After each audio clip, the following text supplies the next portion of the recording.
হনুমান কইছে হ্যাঁ এই এই কি এর বাজনা বাজাছে আরে দেবগুরু বৃহস্পতি যদি চণ্ডী মুখস্থ পাঠ করে তাহলে আমি অশুদ্ধ করব কেমন করে একটা কাজ করি গুরুদেব এই গুরুদেব এই গুরুদেব কি এই এই গুরুদেব এই নেন আপনি চণ্ডীটা দিলাম আপনি পাঠ করে এখন এনে বই সাফা বই আগে তো হাতে লিখ করলে তো কি কর হ্যাঁ হনুমান কাকে কাম করি কি বইটা দিয়া চণ্ডী দিয়া যখন বই রয়েছে দেবগুরু বৃহস্পতি পাঠ করতেছে হনুমান করছে কি দুষ্ট হনুমান হঠাৎ করে ছোট্ট একটা মাছ সিরপ ধারণ করে দুইটা বনের মাঝখানে শুট করে পয়সা রয়েছে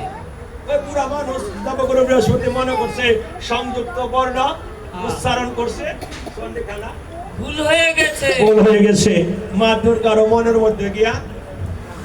লাগছে আজকালকার আমরা বাংলাদেশে যে চণ্ডী পাঠ হয় হ্যাঁ শুনেননি কেউ নামা